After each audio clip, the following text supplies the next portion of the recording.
Oi, pessoal, sejam bem-vindos a mais uma edição do nosso Front Talk. E hoje a gente vai falar de um tema muito importante, os desafios e impactos da reforma tributária na área da saúde. Por isso, convidamos o Luan Santiago, que é especialista em Direito Tributário e Gestão Financeira. Luan, obrigada por conversar com a gente. Seja bem-vindo. Obrigado, Carol. Obrigado pelo convite. É um prazer estar aqui com vocês, podendo ter essa oportunidade de estar falando um pouco sobre a reforma tributária na área da saúde. Então, para a gente começar, vamos abrir esse Front Talk. Já te peço para explicar para as pessoas que estão acompanhando a gente o que seria essa reforma tributária. A reforma a gente tem ouvido há bastante tempo. Muitas vezes a gente observa em época de eleição os políticos utilizando como uma forma ali de ganhar votos. Não, quando eu for eleito, eu vou estar fazendo uma reforma tributária, eu vou mudar a legislação. E a gente está vivendo um momento parecido nesse momento. A gente está numa novo governo. Então, a gente sabe que esse assunto está novamente em pauta. A reforma é necessária há muito tempo. A gente lá no escritório, a gente trabalha muito com o estrangeiro. Então, para a gente, quanto mais simples for a legislação para que aquele estrangeiro possa compreender nossas leis tributárias, é melhor para a gente. Melhor para o Brasil, porque ele vai estar trazendo investimento do exterior para o Brasil. Então, a gente, como escritório de contabilidade, a gente tem grande interesse que essa reforma seja realmente aprovada. E o que a gente precisa realmente é de uma mudança do nosso sistema tributário. A gente sabe que o nosso sistema tributário é bastante complexo, é difícil de explicar para as pessoas quanto, por exemplo, vai ser a tributação, por exemplo, desse teu celular. É difícil dizer, a gente não tem uma alíquota fixa para cada produto. Eu estava na África do Sul mês passado, e aí eu falei um pouco sobre a tributação no Brasil lá. E aí uns alunos na sala era um árabe. E aí ele chegou, mas Luan, se eu comprar uma Coca-Cola, quanto que vai ser a minha carga tributária? Aí eu respondi para ele, difícil de dizer, porque precisa analisar da onde é aquela Coca-Cola, qual é o estado, para poder te dizer qual vai ser a carga tributária. Então, cada estado realmente tem uma tributação, uma alíquota, e por isso mesmo que acaba ocasionando uma guerra fiscal. E isso é fundamental que a gente elimine para que a gente tenha mais competitividade. Além disso, o nosso sistema tributário ele não tem transparência. Por exemplo, a gente sabe que o ICMS do nosso estado é 17%, mas a gente não sabe quanto a gente está comprando um produto, quanto a gente está pagando ali de imposto. Por exemplo, o ICMS é um imposto que ele incide dentro dele mesmo.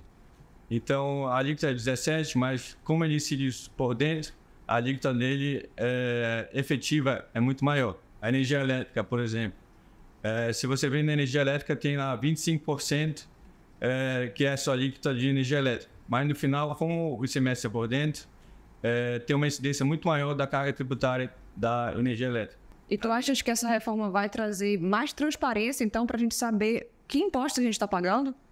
Sim, a ideia da reforma tributária que tem tramitado são duas reformas, a PEC 45 e a PEC 110. Uhum. A PEC 45 está tramitando na Câmara de Deputados e a PEC 110 está tramitando no Senado. As duas PECs propõem que seja estabelecida uma alíquota fixa, uma alíquota única, tanto para bens quanto para serviços. E aí isso facilitaria para o estrangeiro, por exemplo, e para a gente também, saber qual é aquela alíquota final daquele produto que a gente está comprando. Seria uma alíquota única, fixa. Uhum. A PEC 45, a gente pode dizer que é uma PEC mais técnica, e a PEC 110 é uma PEC mais política. Então, com essa implantação dessa reforma, a gente vai ter uma alíquota fixa. A PEC 45, por exemplo, ela vai ter uma única alíquota, e a PEC 110 vai ter duas alíquotas, uma para o âmbito federal e outra para o âmbito estadual e municipal. Porque o grande problema da nossa reforma é esse: a gente precisa convergir os 27 entes federativos e 5.568 municípios. A gente precisa que todos eles conversem para que a gente chegue numa alíquota única. Por isso que é a grande dificuldade que a reforma seja aprovada. Então, a gente precisa trabalhar que a gente chegue numa alíquota que seja atraente para todo mundo, tanto para o prestador de serviço quanto para o comércio. A PEC 110 é uma PEC que ela vai ser diferente da PEC 45 porque ela vai propor algumas exceções. Por exemplo, a área da saúde tem lutado bastante para que tenha uma alíquota diferenciada, para que possa ter uma carga tributária menor. Então, a gente vê algumas entidades trabalhando nesse sentido, que a alíquota para quem trabalha na área da saúde seja menor. A gente tem atualmente um regime que tem uma alíquota diferenciada para a saúde.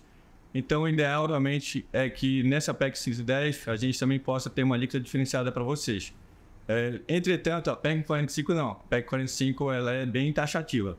É aquela alíquota fixa, então eu não vou abrir exceção para ninguém. Por isso que é uma PEC mais difícil de ser aprovada. Importante teres falado para a gente um pouco sobre esses aspectos, porque é até difícil da gente que é leigo nesse assunto entender. Agora a gente precisa falar, Luan, também dos impactos, né? Quais são os impactos que essa reforma tributária vai levar para a nossa saúde? A gente observa que nessa reforma tributária, o setor de serviços como um todo é a área que vai ser mais prejudicada. A saúde também. Então, a gente vê que a saúde tem realmente se posicionado desejando uma alíquota menor. E na proposta da PEC 110, ela propõe uma alíquota fixa, uma alíquota reduzida e uma alíquota zero.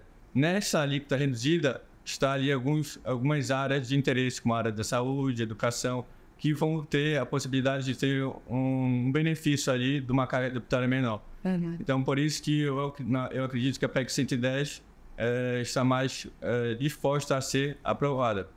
Tendo em vista que a gente tem realmente essa desigualdade entre estados, a gente tem desigualdade de segmentos, e a saúde, a gente sabe o quanto que é importante para a gente e para o nosso estado. A gente tem a nossa deficiência, então, feita que a gente aumenta a carga tributária na saúde, a gente vai estar repassando aquele preço para o consumidor. Então, o consumidor ele vai deixar de utilizar a área privada para utilizar a área pública. Então, a gente vai ter realmente um volume maior de pacientes na área pública que vai realmente prejudicar o nosso SUS. E era justamente esse assunto que eu queria falar contigo, porque a gente sabe, como tu acabaste de dizer, tem a possibilidade desses planos de saúde terem um aumento de quase 20%, né, Luan? Então, isso sobrecarregaria o SUS. Teria alguma solução viável para isso? A gente já sabe que o SUS é extremamente sobrecarregado, né? Exato. Realmente, a proposta da reforma tributária, ela vai realmente encarecer e aumentar a carga tributária muito da saúde. Atualmente, dependendo do regime de tributação que a tua empresa está, ela pode pagar, se for no serviço nacional, 6%. Se for do lucro presumido, ela pode pagar de 7% a 11% de imposto. Então, com a proposta dessa reforma, uma das propostas seria estabelecer uma alíquota fixa de 25%. Então, a gente vê que para quem trabalha na área de saúde, realmente vai ter essa carga tributária muito mais elevada. Então, por isso que é essencial a gente ter aquela alíquota reduzida para quem trabalha na saúde, que é um serviço essencial para todos. Exatamente. E o setor da saúde é um setor que está sempre em constante mudança, né? Quais são as principais mudanças que tu avalias no setor da saúde depois dessa reforma tributária? O setor da saúde, ele atualmente já tem um regime diferenciado no nosso sistema tributário. Se você for do lucro presumido, por exemplo, você tem uma possibilidade de ser equiparado ao hospital. Então, essa alíquota ali que é de 11%, ela vai reduzir para 7%. Então, nessa reforma tributária, é fundamental que a gente tenha realmente essa alíquota reduzida para que a gente possa atender os anseios da sociedade. E já tem muitos médicos, Luan, que optam pela modalidade da pessoa jurídica, né, hoje em dia. Quais são as melhores formas, então, para esses médicos que prestam serviço pela pessoa jurídica? Uma boa pergunta. Atualmente, a gente conhece bastante médico que trabalha autônomo, mas quando aquele médico está começando a crescer, ele abre sua pessoa jurídica, ele tem uma retirada de prolabore e a maior parte dele é tudo lucro distribuído. O lucro distribuído, no atual regime, ele é isento de imposto de renda. Na reforma tributária, isso pode mudar. Então, aquele médico que tem realmente o seu lucro distribuído isento, na reforma tributária, esse cenário vai ter que mudar, porque ele vai ter ali a sua estratégia de recebimento do seu salário ali de um formato, e nessa reforma, se os lucros forem tributados, ele vai ter que mudar a sua formatação de trabalho. E eu estava pesquisando, né, sobre esse assunto, eu vi muito sobre a questão dos produtos nocivos, né? Esses produtos nocivos que seriam o álcool, o tabaco, os alimentos embutidos, eles teriam uma taxação maior e por conta dessa taxação o consumo iria diminuir. Isso traria benefícios para a saúde dos brasileiros. Qual a tua opinião em relação a isso? Uma boa pergunta. Tanto na PEC 45 quanto na PEC 110, ambas propõem imposto seletivo, que seriam aqueles produtos nocivos à saúde, ao ambiente, eles teriam uma tributação diferenciada. Por exemplo, o cigarro, o álcool, eles vão ter uma alíquota maior do que a alíquota efetiva. Então, para esse tipo de produto, a gente vai ter uma tributação diferenciada. E a gente viu também, né, falando sobre o aumento justamente na questão da saúde, que a saúde teria esse aumento nos tributos, mas em compensação outras coisas iriam baixar de preço. Existe essa possibilidade? A proposta da reforma seria colocar uma alíquota única para todos.